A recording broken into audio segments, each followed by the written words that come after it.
할렐루야. 6월 9일 에베소서 영상 시작합니다. 오늘 말씀은 고린도전서 6장 1절에서 11절까지 내용입니다. 오늘 내용은 소송에 대한 이야기입니다. 여러분, 억울한 일을 당하면 어떻게 하겠습니까? 소송을 걸어서 재판을 해서 결국 내가 억울한 부분을 해결받고 싶다 하는 것이 사람들의 마음이겠죠. 그런데 오늘 문제는 교회 안에서 신자들 간의 소송이 일어난 것입니다. 여러분은 어떻게 하겠습니까? 교회 안에서 신자들 간에, 우리 교인들 간에 분쟁이 생겼을 때 이게 그냥 쉽게 해결이 안 되고 내 억울함이 있을 때 재판으로 풀겠습니까? 아니면은 참겠습니까?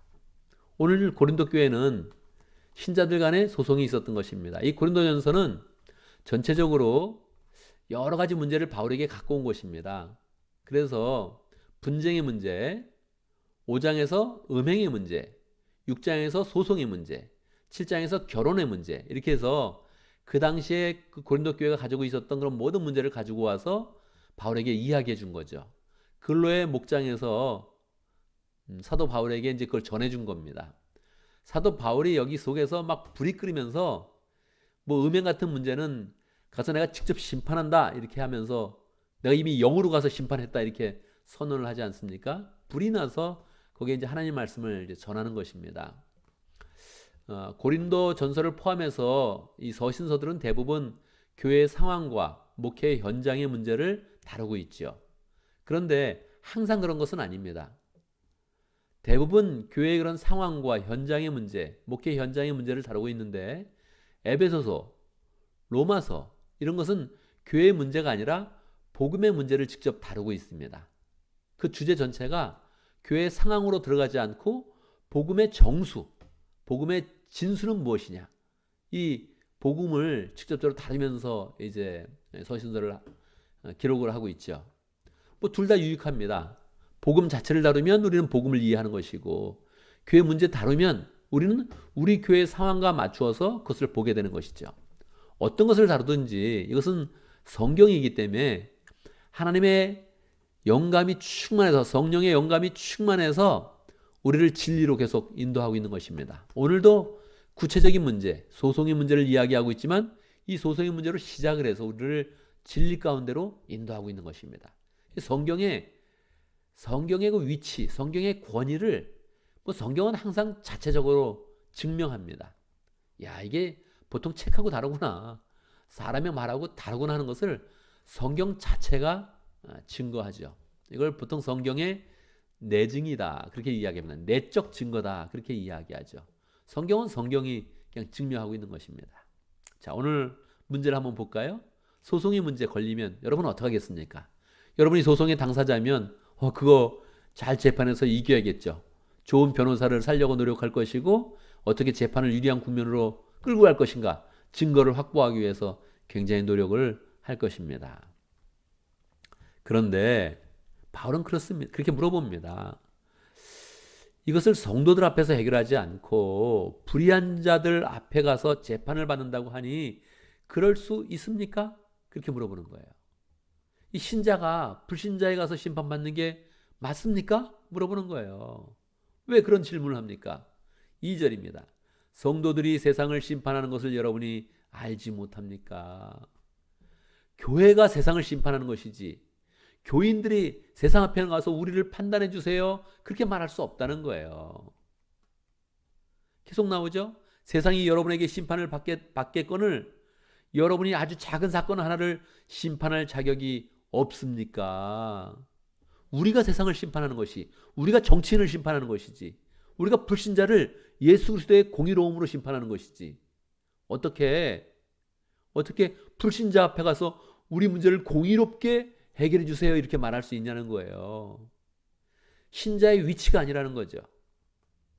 3절, 우리가 천사들도 심판하리라는 것을 알지 못합니까? 여러분 알았습니까? 몰랐습니까? 우리는 천사도 심판하는 존재입니다. 하나님의 아들로서, 하나님의 딸로서, 하나님의 자녀가 되어서 천사도 심판할 수 있는 권능이 있는 그런 존재입니다. 그런데 작은 사건 하나, 돈 문제 하나 해결하지 못해가지고 딴 데 가서 이거 해결 좀 해주세요. 억울합니다. 이렇게 얘기할 수 있냐는 거예요. 신자의 위치가 아니라는 거죠. 4절 후반부, 교회에서 멸시하는 바깥 사람들을 재판관으로 앉히겠습니까? 아니, 불신자들이 그 재판관이라 그래가지고 그 사람 앞에 앉아가지고 신자 둘이 앉아가지고 내가 억울합니다. 저 사람이 맞습니다. 내가 맞습니다. 뭐 이런 얘기 하겠냐는 거예요. 5절 문장이 재밌죠? 나는 여러분을 부끄럽게 하려고 이 말을 합니다. 그 앞에서는 다른 그런 말 중에서는 여러분을 부끄럽게 하려고 이 말 하는 거 아닙니다. 그렇게 한 적도 있어요. 근데 지금은 여러분 부끄럽게 하려고 이 말 합니다. 절대 그래서는 안 된다는 거죠. 왜 그렇습니까? 바울은 독특하게 이 재판에 대한 판결에 대한 독특한 개념을 가지고 있는 거예요. 이 재판은 하나님의 공의를 나타낸다는 거예요. 그리고 꼭 하나님의 주시는 지혜로서 판결을 해야 된다는 거예요. 솔로몬의 판결처럼 하나님이 여기 충만해서 그 판결을 했을 때 하나님께서 영광 받으시고 사람에게는 공평한 일들이 선포돼야 된다는 거예요. 재판은 권위라는 거예요. 재판의 결과를 통해서 하나님의 공동체가 질서를 가져야 된다는 거예요. 이런 중요한 일을 불신자한테 맡기냐? 아니, 불신자가 맡는 재판이 있죠. 다 신자가 재판해야 되는 건 아니죠. 그런데 신자의 문제, 교인 간의 문제, 교회의 문제를 재판관에 가서 재판하면 안 된다는 거예요. 이 재판의 문제는 우리 교단의 중요한 그런 이슈죠. 우리 교단도 이 재판 문제 때문에 굉장히 큰 상처를 받았고 지금은 이제 해결이 된 그런 상태입니다. 한 20년간 이것 때문에 상처를 받았어요. 이 재판의 문제 어떻게 하겠습니까, 여러분? 이게 굉장히 여러분의 마음 가운데 꼭 기억을 해야 됩니다. 교인 간의 문제, 교회의 문제는 재판으로 풀지 않는다. 이게 성경의 원리라는 거예요. 왜? 교인이 이미 성도가 가진 그런 권위가 너무 크다는 거예요. 성도는 늘 하나님의 지혜 충만해서 이미 의로움을 사랑해서 주님의 의로움의 그 삶을 살아서 우리가 세상을 심판하지 세상이 우리를 심판하게 만들지는 않는다는 거예요. 9절부터는 이 재판과 송사의 문제를 우리 정현자매님 말했듯이 불의한 사람, 불의의 그런 문제로 가져갑니다. 불의한 사람 절대 하나님 나라를 상속받지 못한다. 이 재판을 좀 더 확대해서 이야기해 주는 거예요. 자, 재판하는 그런 일들은 어떤 일입니까? 음행하는 사람들, 우상숭배하는 사람들, 간음하는 사람들, 여성 노릇하는 사람들, 동성애하는 사람들, 도둑질하는 사람들, 탐욕 부리는 사람들, 술 취한 사람들, 남을 중상하는 사람들, 남의 것을 약탈하는 사람들, 하나님 나라를 상속받지 못한다. 그러니까 왜 그렇습니까? 재판을 건 사람들이 이미 이런 불의 가운데 있다는 거예요. 여러분 가운데도 이런 사람들이 더러 있습니다. 이런 사람들이 있으면 하나님 나라 상속받지 못한다. 항상 하나님의 의로움으로, 공평함으로 교회의 분위기를 채워라, 영성을 채워라, 그렇게 이야기하는 것이죠. 그런데 이런 사람이 있는 것 자체를 이상하게 보지는 않았습니다. 오늘 마지막 절에서 사도 바울은 다시 이 성경의 권위를 똑바로 세우죠. 이 불의한 문제, 잘못하는 사람들, 이런 문제가 그대로 성경에 있을 것인데, 그러나 여러분은 주 예수 그리스도의 이름과 우리 하나님의 성령으로 씻겨지고 거룩하게 되고 의롭게 되었습니다. 우리의 위치를 다시 세우는 것이죠. 우리는 항상 깨끗이 살아야 된다. 더 정직하게 살아야 된다. 우리는 똑바로 살아서 항상 모범이 되어야 된다. 그게 우리의 소원이죠. 그렇게 못 사는 거예요, 우리는. 그게 사라지지가 않는 거예요, 사람들은 다. 우리는 다 죄인이거든요. 그래서 우리의 문제를 그대로 인정하면서 사도 바울은 다시 본질적으로 우리의 구원이 어떻게 이루어지는지, 하나님의 복음이 우리에게 어떻게 적용되는지 정확히 설명해 주는 것입니다. 그래서 다시 이야기해 주는 거예요. 주 예수 그리스도의 이름, 우리의 하나님의 성령으로, 그리고 우리는 씻겨지고 거룩하게 되고 의롭게 된다. 그래서 그 은혜 가운데 머물면서 서로 사랑으로 문제를 해결하십시오. 이렇게 방향을 정해주는 것이죠. 오늘 메시지는 강렬하게 우리에게 적용됩니다. 교인들 간의 문제, 교회 문제, 재판 걸 수 없다, 소송하면 안 된다, 소송할 수 없다, 여기에 포커스가 있는 것이 아니고 우리 안에 은혜롭게 해결해야 된다. 그렇게 소송에 휘말리는 공동체로 나아가면 안 된다. 그렇게 얘기해 주는 것이죠. 그래서 교회 재판, 항상 우리가 스스로 교회를 재판할 수 있고 자정할 수 있고 공동체의 삶을 세워갈 수 있는 그런 공동체가 되어야 된다 하는 것이죠. 그래서 항상 우리도 공의롭게 우리의 문제를 해결하고 상식적인 그런 문제에서 다 서로 이해되는 부분에서 뭐를 처리해 나가고 그 가운데서 사도 바울이 이야기했던 것처럼 세상을 심판할 수 있는 그런 위치에 우리가 잘 서야 할 것입니다. 우리는 그런 존재입니다. 우리가 공의롭게 늘 생각하고 주의 은혜 가운데 있어서 우리의 말 한마디가 세상을 심판하고 세상의 모든 문제를 판단할 수 있는 그런 위치로 우리가 잘 살아가야 되죠. 우리의 소원이지만 그 정도 수준이 안 될 때 우리는 어떻게 합니까? 우리는 우리 안에 있는 그런 죄, 우리의 부족한 그런 부분을 예수 그리스도와 성령으로 깨끗함을 받고 거룩함을 받고 늘 세워져 가는 그런 삶을 살면서 우리가 세상 앞에 다시 늘 심판자로 서고 또 충고자로 서고 세상을 깨끗하게 하는 그런 사람으로 서게 되는 것입니다. 오늘 말씀을 기억하면서 함께 기도합니다. 첫 번째, 오늘 말씀의 메시지는 강렬하니까 우리 교회 소송이 없는 교회 되게 해주십시오.